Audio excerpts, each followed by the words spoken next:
Today, we're talking about how to get the most out of your team. So I'm going to share some strategies into how do you manage your team? How do you hold them accountable without having them feel like they're being micromanaged? This is a common question we get here at Well Oiled, and I'm excited to be able to dive into this topic today. Now, one of my favorite phrases is inspect what you expect. All right. Inspect what you expect. And I will tell you what I see with most small business owners that come to us is they're too busy to inspect anything. They've got their own stuff to do, right? And then you want them to do something on top of their regular tasks. Now, here's the deal. Whether it's you or you decide to bring on a manager, right? Or have your manager start to do this, you need to be doing this. All right. So I've actually been hiring a few people in a department that I currently manage. Okay.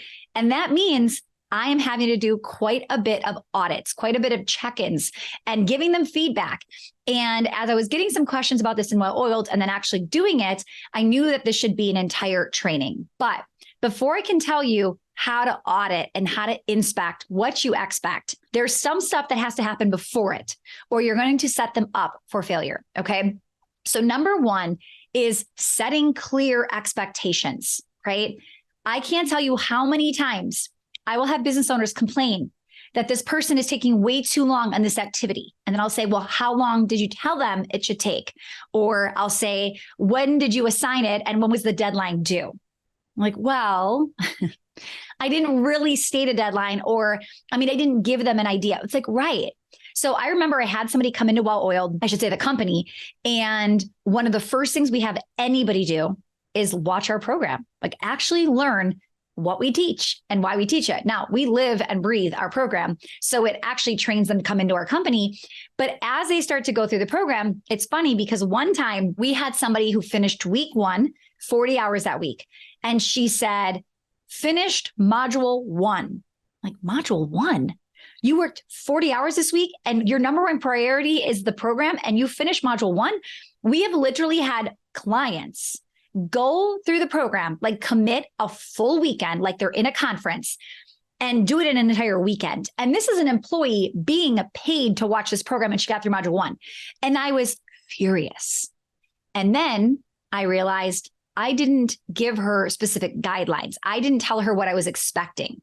So now in our onboarding, we will actually tell them by the end of week 1, you should have like 90% of the program finished, maybe needing Monday, Tuesday, the next week to finish up. Okay.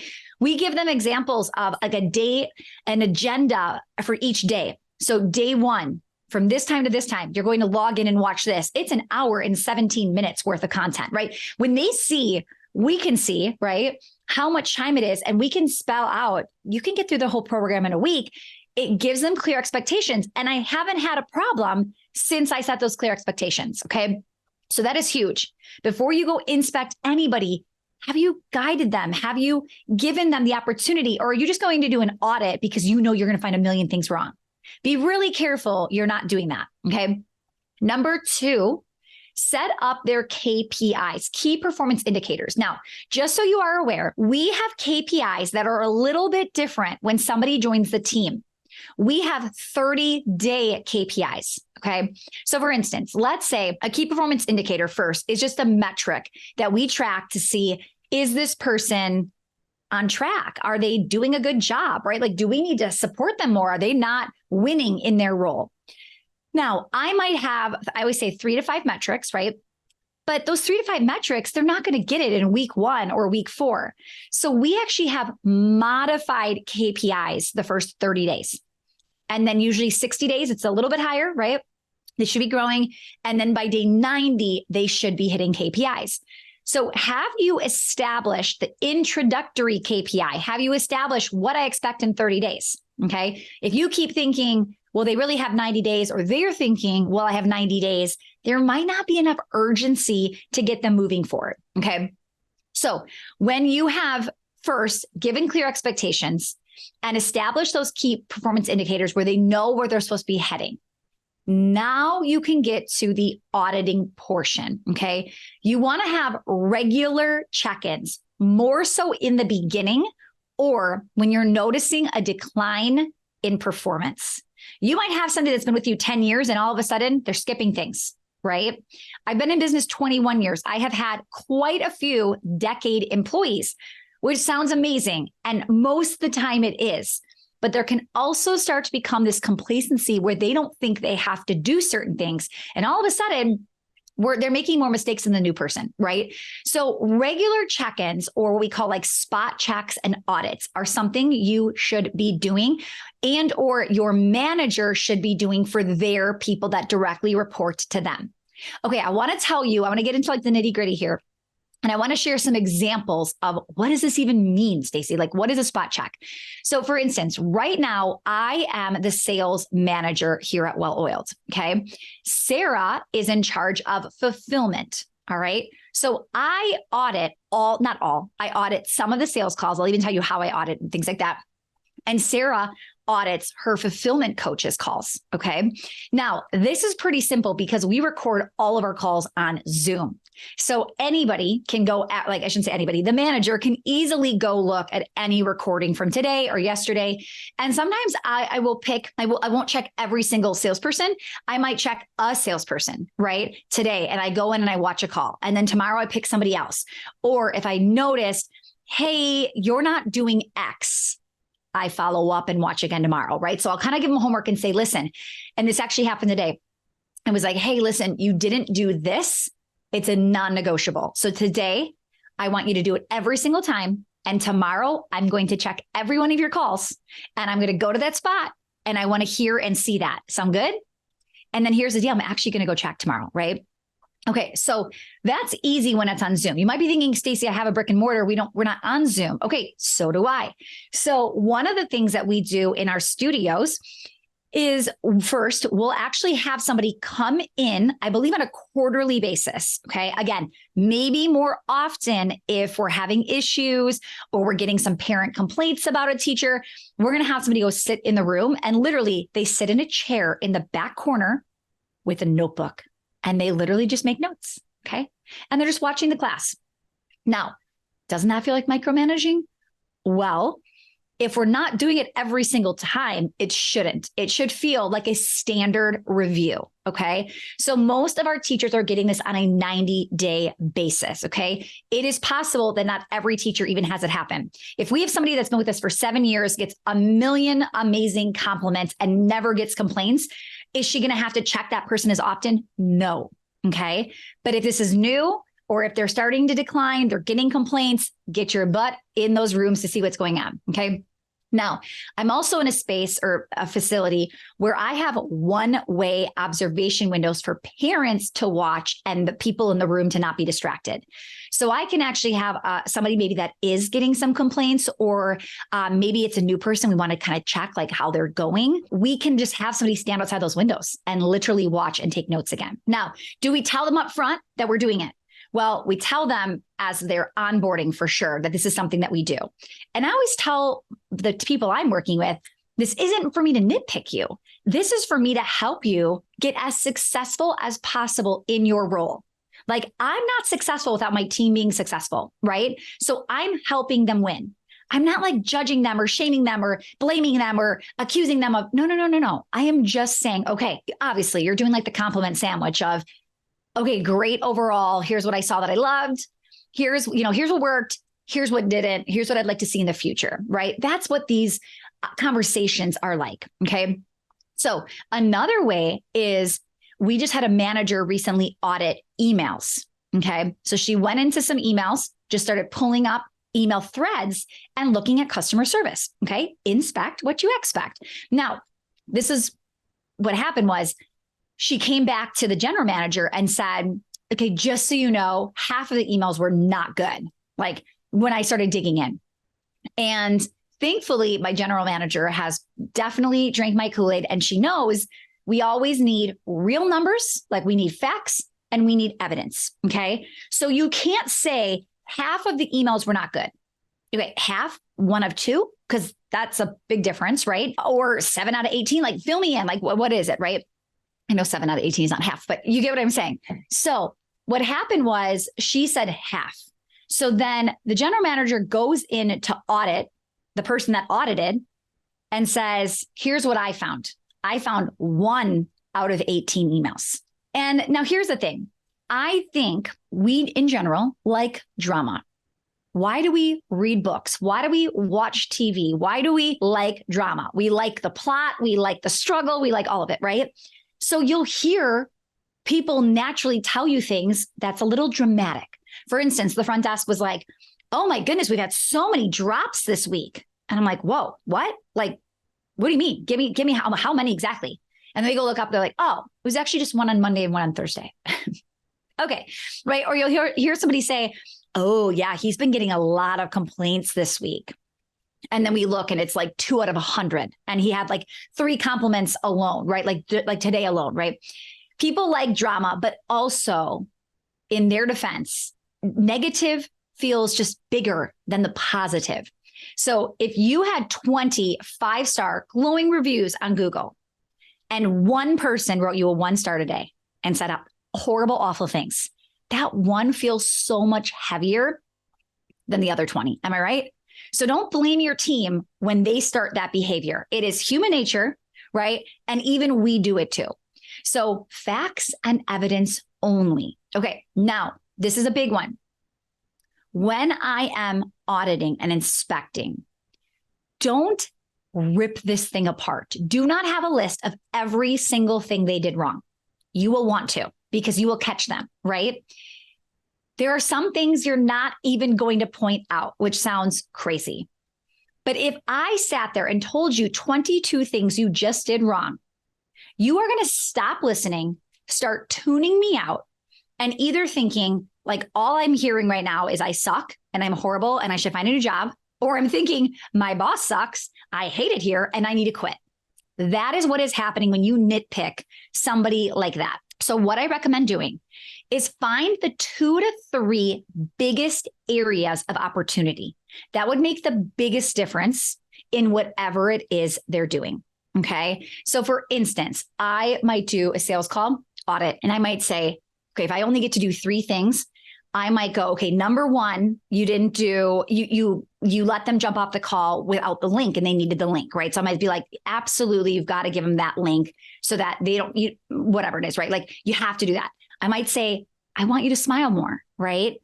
Sometimes we can be too serious, too like in the moment, and we're not coming off as friendly. And coming off as friendly can make a massive difference, right? And then maybe one more thing is like, okay, make sure you do this when mentioning the price. Okay. Now, I'm only going to watch tomorrow for those 3 things. Okay. And remember, if I gave 22 items, she's going to be so in her head the next day, she's not going to be able to fix many of that, right? But if I give her 2 to 3, it's possible she comes and knocks all 3 out of the park, right? So be really careful. I see this as like one of the biggest mess ups as people are doing this. Okay. Now, audits are different than performance reviews. Okay. Performance reviews, some people aren't doing them at all. Typical small business owners are doing them once a year. Not enough. Okay. Maybe twice a year. Better.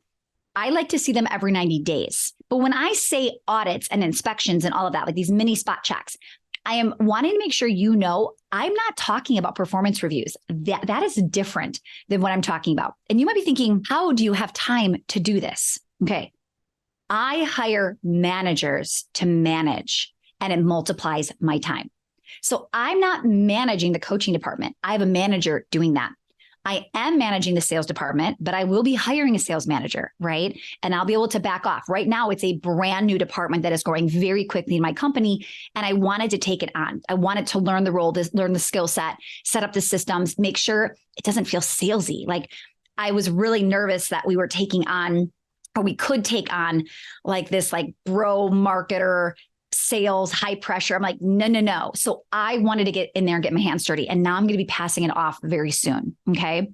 So with that said, there are random audits, there are performance reviews, but there is also just your typical feedback and coaching when you see things happening. I can't tell you how many times people, business owners, are thinking bad things about their team members. Things like, oh, I can't believe she did this wrong again. But they don't ever tell him or her. Do you see what I'm saying? They just hold it in. that is your opportunity to give feedback and coaching and say, hey, I noticed this, and I want to work with you today to show you how we do that. Sound good? And you're giving them that feedback. You're giving them that opportunity. So many times business owners think, oh, this person just isn't that good. But you pour what you pour into them is what you're going to get out. So if you're not happy with the output, right, look at what you're giving them. Now, remember, you also put them on this team. Either way, this is on you, right? We have to take accountability somewhere. You either hired the wrong person or you're not training them properly. Like it's one or the other. If you're like, oh, I didn't hire them, somebody else hired them on my team. Well, you hired that person, right? Like at some point you are involved in this, okay? So feedback and coaching should be in real time when they need it. Like this morning, I jumped on my huddle and I had a whole bunch of things I wanted to do because I saw some things yesterday and I was like, oh, this would be a really good coachable moment. That was just in a regular daily huddle. Okay, next, instead of just auditing and telling them you need to do X, Y, Z, I would be collectively goal setting with them. So instead of me just saying, I would love to see you get that KPI to 7, I might say, so last month, your KPI for that was about 5 and 6 at average. Where do you want to go next month? And when they say 7, they take that ownership so much more seriously. All right, next one, documentation. So remember when I said like facts and evidence? Okay, so facts and evidence today, but how do you keep that information so that you're not thinking, oh my goodness, like it does feel like we're getting a lot of refund requests. It does feel like we're getting a lot of declines, right? Or it does feel like we're getting a lot of complaints. If you just start keeping a document of every time you get a complaint, maybe you have your team members and you have a document for every time specific people get complaints, right? This isn't nitpicking and micromanaging. It actually is going to be in their favor because we like to exaggerate. We like to make it feel way bigger than it is. So when I'm like, oh my goodness, he's getting so many complaints this year. And I go back to my complaint file that's private, let's say, and I see he's only had 3 in like a 12-month span, right? And he's had 12 really awesome testimonials, okay? That documentation, I think, is actually beneficial for the team member on their behalf. Okay. You can have meeting notes listed of every time you've talked to them. Because sometimes you might say, you know, we've been working on this now. And the person says, you never once have told me this. I don't even know what you're talking about. If you had detailed notes of, we discussed it back in November, we talked about it in December. Like if you actually have that, it's going to really set in for them. Okay. Now, another thing you could possibly do to give yourself more time, and I think you're going to like this idea, is peer-to-peer feedback. So if you're thinking, Stacy, I really just don't have time. First, I'm going to tell you, you need to make the time. You're a CEO. This is what CEOs do, but I get it. Okay. Second, what I'm going to tell you is have them do it with each other. So we have 2 people right now that have joined the team in a similar role. So as I'm onboarding them, instead of like me working one-on-one, I'll say, okay, so today I want you 2 to practice with each other. Right. And you're going to do that a couple of times. And then I will do one-on-one with them. But think, if they come to me after they've done it 3 or 4 times with somebody else, they're going to be that much stronger. They're going to be less nervous. They're going to have less mistakes. Right. And they're going to get more out of the call with me. Okay. So peer-to-peer feedback. Absolutely. Then I'm going to end with this is really making sure you are recognizing and looking for the good. Nobody wants to have an audit where it's just, here's what you did wrong. And most audits are like that. You forget you're supposed to be looking for anything good. When you see good, you just ignore it like, oh, perfect. Good to go, right? When you see good, you have to say, yes, this is exactly, right? Like at the 30-minute mark, this is exactly what I want to see. Perfect. This part was solid. I have no comments. It was solid, right? When I say that and I say it to somebody's face, they're like, oh, good. Like they literally get so excited when I explain, just so you know, I did watch 1 minute through 17 and I've got nothing, right? I remember the one time I do this live training called Protect Your Profit. And I had Michelle do it for me one time. I think she's done it now twice and she's going to have to do it again for me a 3rd time. So basically whenever I'm like gone, but I still want to have it, I have somebody else that will do my live training. And that's a little nerve wracking. Like people don't know it's not going to be me, right? And it's only in case of an emergency or if I'm traveling and I cannot do it. So the first time I inspect what I expect, I gave it to her. I said, practice. And then I said, record it like you're doing it and send it to me. And I'm going to watch the recording. And I remember we were taking a trip up to Door County here in Wisconsin, and I had no time, and I had to listen to that call on the way up to like start our vacation. And I just had the volume on. My kids were in the back and Kent's in the front, and we're watching Michelle, and I'm like literally getting ready to take notes. And I'm like not taking notes the entire time. I'm just watching her. Okay. And I'm like, wow, she's good. And then the kids in the back were like, she's funny. Like they were even liking it and like getting into it. And I went back to her and I said, Michelle, I have no notes. I don't know how that's possible, but I literally have no notes. Now I do know how that's possible. I had a proven, like, this is what you're supposed to do. She's actually the person to listen and implement. And I'm sure she practiced before she did the recording. And she just knocked it out of the park, right? This is all about the inspecting what you expect. Now, imagine if I watched that and there were two mistakes. And I said to Michelle, okay, you just messed up here and you messed up here. And that was it. She's like, what? Like nothing good, right?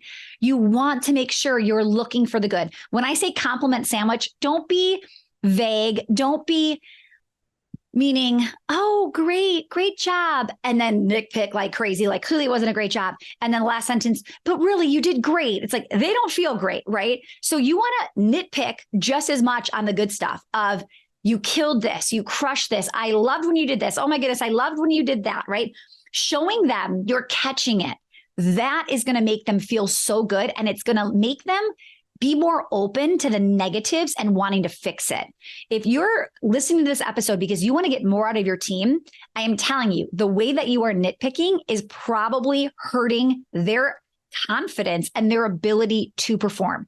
The more you start to recognize what is good, the more they're going to shine. Okay. Now I'll tell you this, as a dancer, I remember like certain moments when certain teachers would say to me, oh, wow, that jump is really getting good. Like you can really do that well.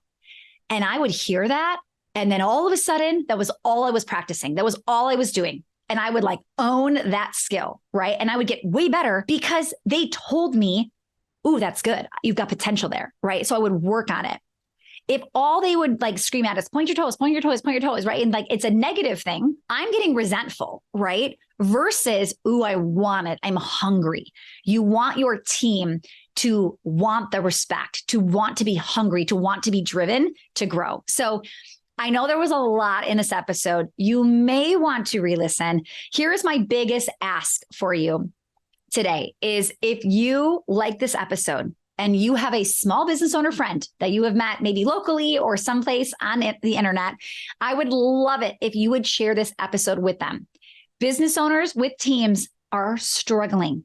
It is hurting their business. It is hurting their personal life. And I really think if we can learn this strategy, their businesses will thrive, but more importantly, their personal life won't be suffering as much. So please help me and share this out. You can tag me on Instagram, shout it out, whatever platform you're on. That would be so, so appreciated. All right, guys, have a phenomenal rest of your week. I will see you next time.